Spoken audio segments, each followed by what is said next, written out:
Hello friends, ಸ್ವಾದಿಷ್ಟ ಅಭಿರುಚಿಗೆ ಸ್ವಾಗತ. ಇವತ್ತು ನಾನಿಲ್ಲಿ ಮಿಕ್ಸ್ ವೆಜ್ ಸಾಗುನ ಈಸಿಯಾಗಿ ಹೇಗೆ ಮಾಡ್ಕೊಳ್ಳೋದು ಅಂತ ತೋರಿಸ್ಕೊಡ್ತಿದ್ದೀನಿ. ಇದಕ್ಕೆ ನಾನಿಲ್ಲಿ ತುಂಬ ಮಸಾಲೆಗಳೇನು ಬಳಸಿಲ್ಲ, ಹಾಗೆ ಯಾವುದೇ ಮಸಾಲೆನೂ ಸಹ ಹುರ್ಕೊಳ್ದೆ ಈಸಿಯಾಗಿ ಕ್ವಿಕ್ಕಾಗಿ ಒಂದು ಸೆಟ್ ದೋಸೆಗೆ ಕಾಂಬಿನೇಷನ್ ಆದಂಥ ಮಿಕ್ಸ್ ವೆಜ್ ಸಾಗುನ ಹೇಗೆ ಮಾಡ್ಕೊಳ್ಳೋದು ಅಂತ ತೋರಿಸ್ಕೊಡ್ತೀನಿ. ಅದಕ್ಕೆ ಮುಂಚೆ ಚಾನಲ್ಗೆ ಯಾರಿನ ಸಬ್ಸ್ಕ್ರೈಬ್ ಆಗಿಲ್ಲ ಅಂದರೆ ಮರಿದೆ ಸಬ್ಸ್ಕ್ರೈಬ್ ಆಗಿ. ಮೊದಲಿಗೆ ನಾನಿಲ್ಲಿ 1 ಟೇಬಲ್ ಸ್ಪೂನಷ್ಟು ಗಸಗಸೆನ ಸೇರಿಸ್ತಾ ಇದ್ದೀನಿ ಮಿಕ್ಸಿ ಜಾರ್ಗೆ.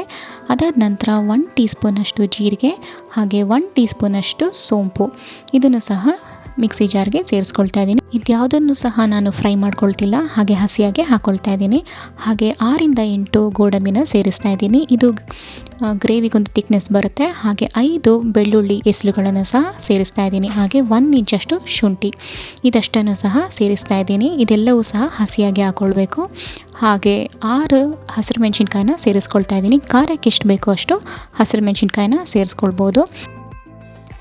ನೆಕ್ಸ್ಟ್ ನಾನಿಲ್ಲಿ 1 ಕಪ್ಪಷ್ಟು ಹಸಿಕಾಯಿನ ಸೇರಿಸ್ಕೊಳ್ತಾ ಇದ್ದೀನಿ. ನಾನು ಈ ಥರ ಕಟ್ ಮಾಡ್ಕೊಂಡಿದ್ದೀನಿ, ನೀವು ಬೇಕಿದ್ರೆ ತುರಿನೂ ಸಹ ಸೇರಿಸ್ಕೊಳ್ಬೋದು. ಇದನ್ನು 1 ಕಪ್ಪಷ್ಟು ಸೇರಿಸ್ಕೊಳ್ತಾ ಇದ್ದೀನಿ.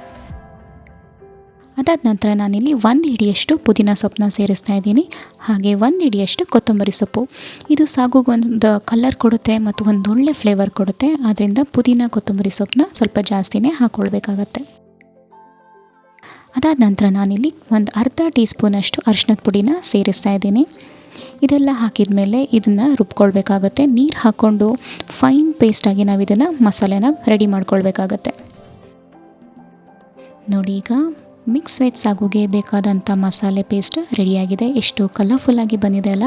ಹಾಗೆ ಈ ಕನ್ಸಿಸ್ಟೆನ್ಸಿಯಲ್ಲಿ ನಾವು ಇದನ್ನ ಮಸಾಲೆ ಪೇಸ್ಟ್ನ ರುಬ್ಕೊಳ್ಬೇಕಾಗತ್ತೆ. ನೆಕ್ಸ್ಟ್ ನಾನಿಲ್ಲಿ ಮಿಕ್ಸ್ ವೆಜಿಟೇಬಲ್ಸ್ನ ತೊಗೊಂಡಿದ್ದೀನಿ. ಇಲ್ಲಿ ನಾನು ಸೀಮೆ ಬದನೆಕಾಯಿ, ಕ್ಯಾರೆಟ್, ಬೀನ್ಸ್ ಹಾಗೆ ಕ್ಯಾಪ್ಸಿಕಮ್ ಇದಷ್ಟನ್ನು ಸಹ ಸಣ್ಣಕ್ಕೆ ಹೆಚ್ಚಿಟ್ಕೊಂಡಿದ್ದೀನಿ. ಹಾಗೆ ಅರ್ಧ ಆಲೂಗೆಡ್ಡೆನ ಈ ಥರ ಹೆಚ್ಚಿಟ್ಕೊಂಡಿದ್ದೀನಿ. ಹಾಗೆ ನಾನಿಲ್ಲಿ ಒಣ ಬಟಾಣಿನ ಹಿಂದಿನ ದಿನವೇ ನೆನೆಸಿ ಉಪ್ಪು ಹಾಕಿ 1-2 ವಿಷಲ್ ಇದನ್ನು ಕೂಗಿಸ್ಕೊಂಡಿದ್ದೀನಿ. ನೋಡಿ, ಇದನ್ನು ಸಹ ಬೇಯಿಸಿಟ್ಕೊಂಡಿದ್ದೀನಿ. ಈಗ ಸಾಗು ಹೇಗೆ ಮಾಡೋದು ಅಂತ ನೋಡೋಣ ಬನ್ನಿ. ಮೊದಲಿಗೆ ಪ್ಯಾನ್ಗೆ 4 ಟೇಬಲ್ ಸ್ಪೂನಷ್ಟು ಎಣ್ಣೆನ ಹಾಕ್ಕೊಳ್ಬೇಕಾಗತ್ತೆ.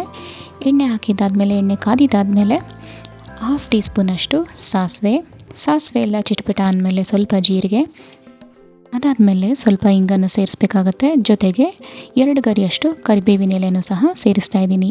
ಇಲ್ಲಿ ನಾನು ಯಾವುದೇ ಚಕ್ಕೆ, ಲವಂಗ, ಏಲಕ್ಕಿ ಯಾವುದು ಮಸಾಲೆಗಳನ್ನ ಸಹ ಬಳಸ್ತಾ ಇಲ್ಲ. ಅದು ಇಲ್ಲದೇನೂ ಸಹ ರುಚಿಯಾಗಿ ಮಾಡ್ಕೊಳ್ಬೋದು. ನೆಕ್ಸ್ಟ್ ನಾನಿಲ್ಲಿ ಸಣ್ಣದಾಗಿ ಹೆಚ್ಚಿಟ್ಕೊಂಡಿರೋ ಒಂದು ಮೀಡಿಯಮ್ ಸೈಜ್ ಈರುಳ್ಳಿನ ಸೇರಿಸ್ಕೊಂಡಿದ್ದೀನಿ. ಎಲ್ಲ ತರಕಾರಿಗಳನ್ನು ಒಂದೇ ಸೈಜಲ್ಲಿ ಕಟ್ ಮಾಡ್ಕೊಳ್ಬೇಕು. ಆವಾಗ ಸಾಗುಗೊಂದು ಒಳ್ಳೆ ಕನ್ಸಿಸ್ಟೆನ್ಸಿ ಇರುತ್ತೆ, ಎಲ್ಲವೂ ಸಹ ಚೆನ್ನಾಗಿ ಹೊಂದ್ಕೊಳ್ಳುತ್ತೆ. ನೋಡಿ, ಈ ಥರ ಈರುಳ್ಳಿನೆಲ್ಲ ಚೆನ್ನಾಗಿ ಫ್ರೈ ಮಾಡ್ಕೊಳ್ಬೇಕಾಗತ್ತೆ. ಈರುಳ್ಳಿ ಎಲ್ಲ ಟ್ರಾನ್ಸ್ಲೂಸೆಂಟ್ ಆಗಬೇಕು, ಅಲ್ಲಿವರೆಗೂ ಇದನ್ನು ಚೆನ್ನಾಗಿ ಫ್ರೈ ಮಾಡ್ಕೊಳ್ಬೇಕು. ಸುಮಾರು 2-3 ನಿಮಿಷ ಈರುಳ್ಳಿನ ಫ್ರೈ ಮಾಡ್ಕೊಳ್ಳಿ. ನೋಡಿ, ಈಗ ಈರುಳ್ಳಿ ಎಲ್ಲ ಕಲರ್ ಚೇಂಜ್ ಆದಮೇಲೆ ನಾನೀಗ ತರಕಾರಿಗಳನ್ನ ಒಂದೊಂದಾಗಿ ಆ್ಯಡ್ ಮಾಡ್ತಾ ಇದ್ದೀನಿ. ಮೊದಲಿಗೆ ನಾನಿಲ್ಲಿ ಸಣ್ಣದಾಗಿ ಹೆಚ್ಚಿಟ್ಕೊಂಡಿರುವ ಬೀನ್ಸ್ನ ಸೇರಿಸ್ತಾ ಇದ್ದೀನಿ. ಹಾಗೆಯೇ ಸ್ವಲ್ಪ ಕ್ಯಾರೆಟ್, ಹಾಗೆಯೇ ಸಣ್ಣದಾಗಿ ಹೆಚ್ಚಿಟ್ಕೊಂಡಿರುವ ಸೀಮೆ ಬದನೆಕಾಯಿನೂ ಸಹ ಸೇರಿಸ್ತಾ ಇದ್ದೀನಿ. ಇದೆಲ್ಲ ಹಾಕಿದ ಮೇಲೆ ಸುಮಾರು 1-2 ನಿಮಿಷ ಫ್ರೈ ಮಾಡ್ಕೊಳ್ಬೇಕಾಗತ್ತೆ. ತರಕಾರಿಗಳೆಲ್ಲ ಚೆನ್ನಾಗಿ ಎಣ್ಣೆಯಲ್ಲಿ ಫ್ರೈ ಆಗಬೇಕು. ಆವಾಗೊಂದು ಸಾಗುಗೆ ಒಳ್ಳೆ ಟೇಸ್ಟ್ ಕೊಡುತ್ತೆ. ಎಲ್ಲ ತರಕಾರಿಗಳು ಒಟ್ಟೊಟ್ಟಿಗೆ ಹಾಕಬಾರ್ದು, ಒಂದಾದಮೇಲೆ ಒಂದು ಹಾಕಿದರೆ ಅದೇ ಒಂದು ಹದದಲ್ಲಿ ಸಾಗು ಚೆನ್ನಾಗಿ ಬರುತ್ತೆ ಮತ್ತು ತರಕಾರಿಗಳೆಲ್ಲ ಚೆನ್ನಾಗಿ ಕುಕ್ ಆಗುತ್ತೆ. ಇವಾಗ ನಾನಿಲ್ಲಿ ಸಣ್ಣದಾಗಿ ಹೆಚ್ಚಿಟ್ಕೊಂಡಿರುವ ಅರ್ಧ ಕಪ್ ಆಲೂಗೆಡ್ಡೆನ ಸೇರಿಸ್ತಾ ಇದ್ದೀನಿ. ಇದನ್ನು ಸಿಪ್ಪೆ ಸಹಿತನೇ ಹಾಕ್ಕೊಂಡಿದ್ದೀನಿ. ನೀವು ಬೇಕಿದ್ರೆ ಸಿಪ್ಪೆ ತೆಗೆದು ಸಹ ಸೇರಿಸ್ಕೊಳ್ಬೋದು. ಇದು ಹಾಕಿದ ಮೇಲೆ ಸುಮಾರು 1 ನಿಮಿಷ ಹಾಗೆ ಫ್ರೈ ಮಾಡ್ಕೊಳ್ಬೇಕಾಗತ್ತೆ. ಅದಾದ ನಂತರ ನಾನಿಲ್ಲಿ 1/4 ಟೀ ಸ್ಪೂನಷ್ಟು ಅರಿಶಿಣದ ಪುಡಿನ ಸೇರಿಸ್ತಾ ಇದ್ದೀನಿ. ಹಾಗೆ ಸ್ವಲ್ಪ ಉಪ್ಪನ್ನ ಸೇರಿಸಬೇಕಾಗತ್ತೆ. ತರಕಾರಿಗಳೆಲ್ಲ ಚೆನ್ನಾಗಿ ಬೇಯಬೇಕು, ಆ ಕಾರಣದಿಂದ ಉಪ್ಪನ್ನು ಸಹ ಸೇರಿಸ್ತಾ ಇದ್ದೀನಿ. ಹಾಗೆ ನಾನು ಮಸಾಲೆ ರುಬ್ಬುವಾಗೂ ಸಹ ಅರಿಶಿಣದ ಪುಡಿ ಸೇರಿಸಿದ್ದೀನಿ. ಇವಾಗಲೂ ಸಹ ಸ್ವಲ್ಪ ಅರಿಶಿಣದ ಪುಡಿನ ಸೇರಿಸೋದ್ರಿಂದ ತರಕಾರಿಗೆಲ್ಲ ಒಂದೊಳ್ಳೆ ಕಲರ್ ಕೊಡುತ್ತೆ ಮತ್ತು ಸಾಗುನು ಸಹ ತುಂಬ ಚೆನ್ನಾಗಿ ಕಾಣುತ್ತೆ. ಇದೆಲ್ಲ ಹಾಕಿದ ಮೇಲೆ ಒಂದ್ಸಲ ಚೆನ್ನಾಗಿ ಫ್ರೈ ಮಾಡ್ಕೊಳ್ಳಿ. ಹಾಗೆ ಲಿಡ್ನ ಮುಚ್ಚಿಟ್ಬಿಡಿ. ಲಿಡ್ ಮುಚ್ಚಿದ್ದಾದಮೇಲೆ ಸುಮಾರು 1-2 ನಿಮಿಷ ಇದನ್ನು ಹಾಗೆ ಸ್ಟೀಮಲ್ಲಿ ಬೇಯಿಸ್ಕೊಳ್ಬೇಕಾಗುತ್ತೆ. ತರಕಾರಿಗಳೆಲ್ಲ ಚೆನ್ನಾಗಿ ಬೇಯಬೇಕು, ಆ ಕಾರಣದಿಂದ ಉಪ್ಪು ಹಾಕಿರೋದ್ರಿಂದ ಚೆನ್ನಾಗಿ ಬೇಯುತ್ತೆ. ನೆಕ್ಸ್ಟ್ ನಾನಿಲ್ಲಿ ಬೇಯಿಸಿಟ್ಕೊಂಡಿರುವ ಬಟಾಣಿನ ಸೇರಿಸ್ತಾ ಇದ್ದೀನಿ. ಬೇಕಿದ್ದಲ್ಲಿ ಹಸಿರು ಬಟಾಣಿನೂ ಸಹ ಸೇರಿಸ್ಬೋದು. ನಾನಿಲ್ಲಿ ಒಣ ಬಟಾಣಿನ ಸೇರಿಸ್ತಾ ಇದ್ದೀನಿ. ಅದಾದ ನಂತರ ಹಾಫ್ ಕಪ್ಪಷ್ಟು ಕ್ಯಾಪ್ಸಿಕಮ್ನ ಸಣ್ಣಕ್ಕೆ ಹೆಚ್ಚಿಟ್ಕೊಂಡಿರೋ ಕ್ಯಾಪ್ಸಿಕಮ್ನ ಸೇರಿಸ್ತಾ ಇದ್ದೀನಿ. ಕ್ಯಾಪ್ಸಿಕಮ್ ಬೇಗ ಬೇಯೋದ್ರಿಂದ ಇದನ್ನು ಲಾಸ್ಟಲ್ಲಿ ಹಾಕ್ಕೊಳ್ಬೇಕಾಗತ್ತೆ.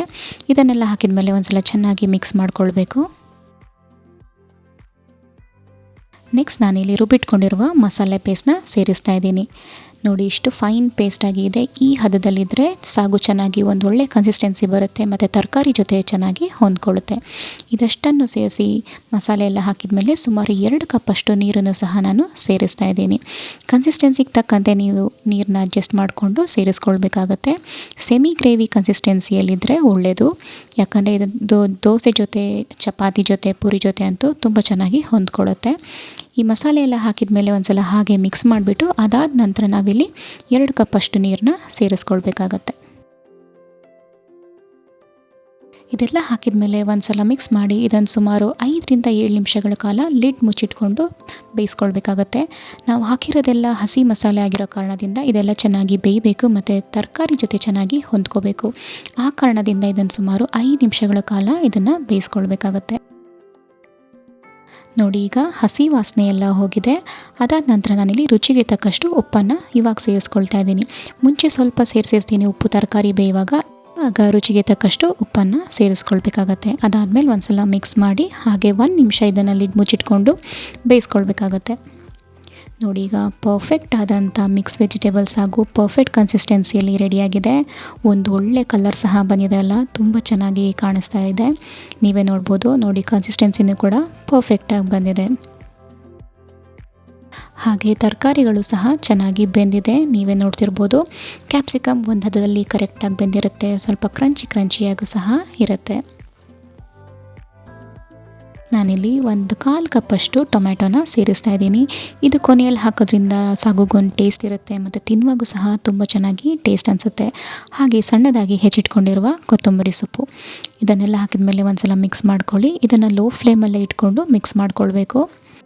ಕೊನೆಯದಾಗಿ ನಾನಿಲ್ಲಿ 1 ಟೀ ಸ್ಪೂನಷ್ಟು ಲೆಮನ್ ಜ್ಯೂಸನ್ನ ಸೇರಿಸ್ತಾ ಇದ್ದೀನಿ. ನಿಂಬೆಹಣ್ಣಿನ ರಸನ ಸೇರಿಸ್ತಾ ಇದ್ದೀನಿ. ಇದು ಹಾಕೋದ್ರಿಂದ ಸಾಗುಗೊಂದು ಒಳ್ಳೆ ಟೇಸ್ಟ್ ಕೊಡುತ್ತೆ. ಒಂಥರ ಟ್ಯಾಂಗಿ ಫ್ಲೇವರ್ ಇರುತ್ತೆ. ತುಂಬಾ ರುಚಿಯಾಗಿರುತ್ತೆ. ಹಾಗೆ ನೀವು ಬೇಕಿದ್ದಲ್ಲಿ 1 ಟೀ ಸ್ಪೂನಷ್ಟು ಗರಂ ಮಸಾಲನೂ ಸಹ ಸೇರಿಸ್ಕೊಳ್ಬೋದು. ನಾನಿಲ್ಲಿ ಯಾವುದೇ ಮಸಾಲೆ ಪದಾರ್ಥನ ಸೇರಿಸಿಲ್ಲದೆ ಇರೋದ್ರಿಂದ ನಾನಿಲ್ಲಿ ಗರಂ ಮಸಾಲ ಸೇರಿಸ್ತಾ ಇಲ್ಲ. ಹಾಗೆ ಬೇಕಿದ್ದಲ್ಲಿ 1/2 ಟೀ ಸ್ಪೂನಷ್ಟು ಸಕ್ಕರೆನೂ ಸಹ ಸೇರಿಸ್ಬೋದು. ಅದು ಸಹ ಆಪ್ಷನಲ್. ನೋಡಿ ಈಗ ಪರ್ಫೆಕ್ಟ್ ಕನ್ಸಿಸ್ಟೆನ್ಸಿಲಿ ಪರ್ಫೆಕ್ಟ್ ಕಲರಲ್ಲಿ ಮಿಕ್ಸ್ ವೆಜಿಟೇಬಲ್ಸ್ ಹಾಗೂ ರೆಡಿಯಾಗಿದೆ. ಸೆಟ್ ದೋಸೆ ಜೊತೆಗಂತೂ ಇದು ಸೂಪರ್ ಕಾಂಬಿನೇಷನ್ ಅಂತಲೇ ಹೇಳ್ಬೋದು. ಹಾಗೆ ಚಪಾತಿ ಜೊತೆ, ಪೂರಿ ಜೊತೆಗೂ ಸಹ ತುಂಬ ಚೆನ್ನಾಗಿ ಹೊಂದ್ಕೊಳ್ಳುತ್ತೆ. ಇಷ್ಟು ಕ್ವಿಕ್ಕಾಗಿ ಈಸಿಯಾಗಿ ನೀವು ಮಾಡ್ಕೊಳ್ಬೋದಲ್ಲ. ಲಂಚ್ ಬಾಕ್ಸ್ಗಂತೂ ಇದು ಸೂಪರ್ ಆದಂಥ ರೆಸಿಪಿ. ತುಂಬಾ ರುಚಿಯಾಗಿರುತ್ತೆ ಮತ್ತು ತುಂಬ ಬೇಗನೂ ಸಹ ಮಾಡ್ಕೊಳ್ಬೋದು. ನೋಡಿ ಇಲ್ಲಿ ಬಿಸಿಯಾದಂಥ ಸೆಟ್ ದೋಸೆನೂ ಸಹ ರೆಡಿ ಆಗ್ತಿದೆ. ಇದರ ರೆಸಿಪಿ ಬೇಕು ಅಂದರೆ ನನಗೆ ಕಮೆಂಟ್ ಬಾಕ್ಸಲ್ಲಿ ತಿಳಿಸಿ. ನಾನು ನೆಕ್ಸ್ಟಿಗೆ ಇದರ ರೆಸಿಪಿ ಹೇಗೆ ಮಾಡೋದು ಅಂತ ತೋರಿಸ್ಕೊಡ್ತೀನಿ. ತುಂಬಾ ಈಸಿಯಾಗಿ ತುಂಬಾ ಚೆನ್ನಾಗಿ ಬರುತ್ತೆ. ತುಂಬಾ ರುಚಿಯಾಗೂ ಸಹ ಇರುತ್ತೆ. ಈ ಥರ ಬಿಸಿಯಾದಂಥ ಸೆಟ್ ದೋಸೆ ಜೊತೆಗೆ ಈ ಸೂಪರಾಗಿ ಟೇಸ್ಟಿಯಾಗಿರುವಂಥ ಸಾಗು ತಿಂತಾಯಿದ್ರೆ ಒಬ್ಬೊಬ್ಬರು 5ರಿಂದ 6 ಸೆಟ್ ದೋಸೆ ತಿಂತಾರೆ. ಅದಂತೂ ಸಹ ಪಕ್ಕಾ ಅಂತ ಹೇಳ್ಬೋದು. ಹಾಗೆ ಈ ಸೆಟ್ ದೋಸೆ ಮೇಲೆ ತುಪ್ಪ ಹಾಕ್ಕೊಂಡು ತಿಂದರೆ ಇನ್ನೂ ರುಚಿ ಅದ್ಭುತವಾಗಿರುತ್ತೆ. ನೋಡಿ ಈಗ ಎಷ್ಟು ಪರ್ಫೆಕ್ಟ್ ಕನ್ಸಿಸ್ಟೆನ್ಸಿಯಲ್ಲಿ ಮಿಕ್ಸ್ ವೆಜಿಟೇಬಲ್ಸ್ ಹಾಗೂ ರೆಡಿಯಾಗಿದೆ ಅಲ್ಲ. ಹೋಟೆಲಲ್ಲಿ ಸಿಗೋದಕ್ಕಿಂತ ಇದಿನ್ನ ರುಚಿ ಅದ್ಭುತವಾಗಿರುತ್ತೆ. ನಾವು ತುಂಬ ಮಸಾಲೆಗಳು ಬಳಸಿಲ್ಲ, ಅದರಿಂದ ಇದು ತುಂಬಾ ಟೇಸ್ಟಿಯಾಗಿರುತ್ತೆ ಮತ್ತು ತುಂಬಾ ಸಹ ಹೆಲ್ದಿಯಾಗಿರುತ್ತೆ. ಇದರಲ್ಲಿ ಸುಮಾರು 4ರಿಂದ 5 ತರಹದ ವೆಜಿಟೇಬಲ್ಸನ್ನು ನಾನಿಲ್ಲಿ ಬಳಸಿದ್ದೀನಿ. ಆದ್ದರಿಂದ ತುಂಬ ಆರೋಗ್ಯಕರನೂ ಕೂಡ. ಹಾಗೆ ಸ್ವಾದಿಷ್ಟ ಅಭಿರುಚಿನ ಫೇಸ್ಬುಕ್, ಇನ್ಸ್ಟಾಗ್ರಾಮಲ್ಲಿ ಕೂಡ ಫಾಲೋ ಮಾಡಿ. ಹಾಗೆ ಸಪೋರ್ಟ್ ಮಾಡಿ. ನೋಡಿ ಎಷ್ಟು ಮೃದುವಾದಂಥ ಹತ್ತಿಯಂತೆ ಮೃದುವಾಗಿದೆ ಈ ಸೆಟ್ ದೋಸೆ. ಇದ್ರ ಜೊತೆ ಸಾಗು ಅಂತೂ ತುಂಬಾ ರುಚಿಯಾಗಿರುತ್ತೆ. ಈ ಸಾಗುನ ಪೂರಿ ಜೊತೆಗೂ ಸಹ ಮಾಡ್ಕೊಳ್ಬೋದು. ಚಪಾತಿ, ಅಕ್ಕಿ ರೊಟ್ಟಿಗೂ ಸಹ ತುಂಬ ಚೆನ್ನಾಗಿ ಹೊಂದ್ಕೊಳ್ಳುತ್ತೆ. ರೆಸಿಪಿ ಇಷ್ಟ ಆದರೆ ಒಂದು ಲೈಕ್ ಕೊಡೋದು ಮಾತ್ರ ಮರಿಬೇಡಿ. ಹಾಗೆ ನಿಮ್ಮ ಫ್ರೆಂಡ್ಸ್ ಆ್ಯಂಡ್ ಫ್ಯಾಮಿಲಿ ಜೊತೆಗೂ ಸಹ ಶೇರ್ ಮಾಡಿ. ಇನ್ನೂ ಈ ಅನೇಕ ತರಹದ ಸ್ವಾದಿಷ್ಟವಾದ ರೆಸಿಪೀಸ್ಗೆ ಸ್ವಾದಿಷ್ಟ ಅಭಿರುಚಿನ ಮರಿದೆ ಸಬ್ಸ್ಕ್ರೈಬ್ ಆಗಿ. ಮುಂದಿನ ಒಂದು ಡಿಫ್ರೆಂಟ್ ಆದ ರೆಸಿಪಿಯೊಂದಿಗೆ ಮತ್ತೆ ಸಿಗ್ತೀನಿ. ಅಲ್ಲಿವರೆಗೂ ಧನ್ಯವಾದಗಳು. Thanks for watching.